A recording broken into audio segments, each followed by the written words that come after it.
Hello everyone. So today is July 20th. In this video I am going to talk about the concept AOP, aspect oriented programming. So let's get started. First we will see the notes of it. So aspect oriented programming came into an picture due to the cross-cutting concern. Cross-cutting concern could be understood by uh, taking an example, that is, if you have 50 functions. In 50 functions you are actually putting the logging code. For example, logging means the slf4j. Using the slf4j you are logging, but what's happening, you need to write the same piece of code in all the 50 functions. So this could be understood by cross-cutting concerns. So to avoid cross-cutting concerns, AOP came into a picture. Okay, to understand AOP, we could we will see the definition. The world of software development has long embraced object-oriented programming as a standard paradigm to promote code reusability. However, when it comes to cross-cutting concern, OOP alone often falls short. Enter aspect-oriented programming that complements OOP to handle concern that span multiple parts of the application.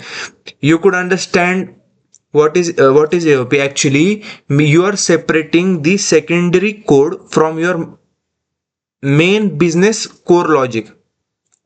That's what AOP means. Okay, it is written over here. AOP is about separating concerns into software application. You are separating the secondary code from your main piece of code or business code.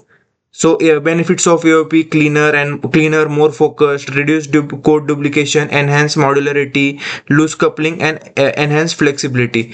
The key concepts are, we need to understand this, as we will understand this in the further part of this video. The aspect is a module that encapsulates a single cross-cutting concern. Join point, the specific point in your program where you might want to inject additional behavior of logic. Advice: it is the code associated with an aspect that gets executed when a specific join point is reached. Okay, point cut, these are expressions that match certain join points. And weaving means it is an internal process. Okay, process of by which aspects are integrated into the main business logic. Okay, at the compile time, load time, and runtime. Okay, so that's all you need to understand what is actually AOP. Okay, now we could understand the point cuts in AOP. Okay, so the point cut expressions define join points where advice concerns like logging security should be applied. Where should it be applied? Okay, for example, execution kind point cut. Okay, so this execution means before this execution means from this location over here, as you're able to see, the path is specified. From this path where it executes, before the execution from any from this package, you could execute this certain piece of code. Okay, that's what it means. You're defining a point cut. Point cut means where. Okay, point cut expression defines the join points where advice. Okay, this is the execution point cut. Then we have the within point cut. Okay, within, then the annotation. Okay, then the point cut declaration. Okay, and I will show you the piece of code.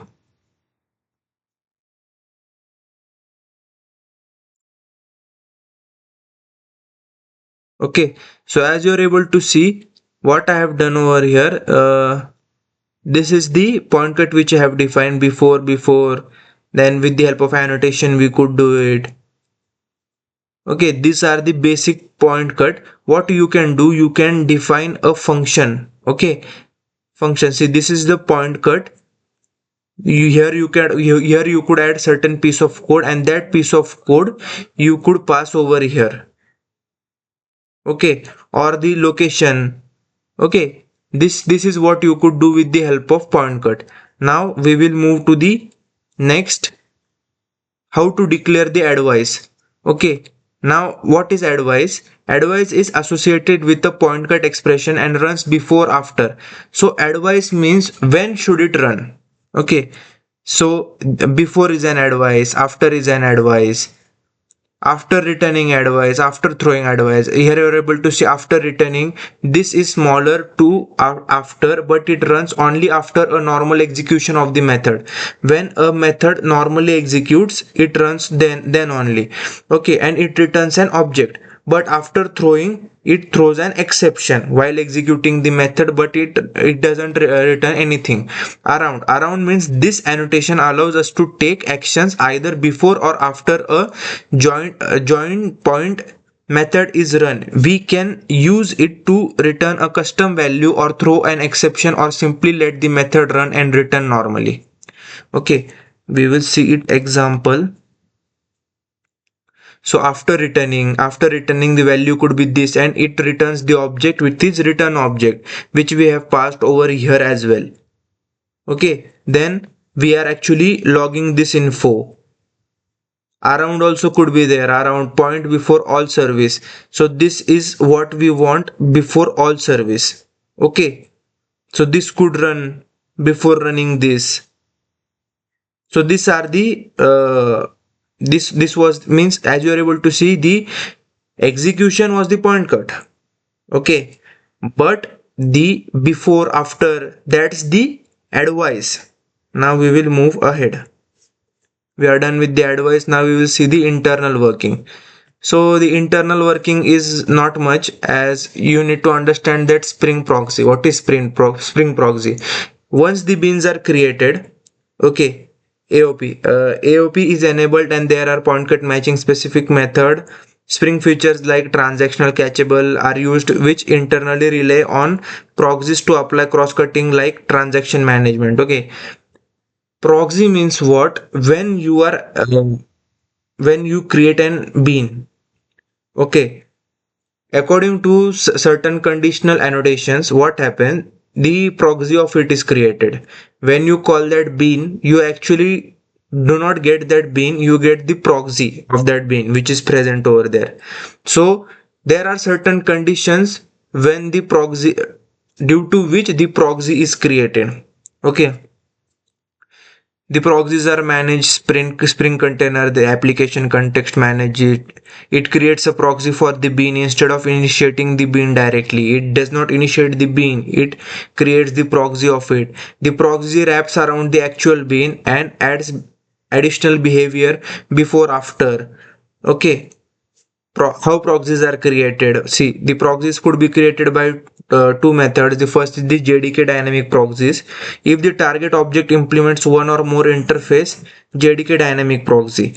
Glib, if the target object does not implement any interface, Spring uses this. So these are how the proxies could be created. How proxies are used. It's not much important. Further, we have the use case, but we now have different types of annotations for these use cases, so we will not deep dive into it. So that's all for the AOP. AOP is actually really important, but nowadays Spring have many annotations which are actually reducing the work of the AOP. It could only be used in case of logging, as per my understanding. So that's all for today. Stay tuned for next video. Thank you.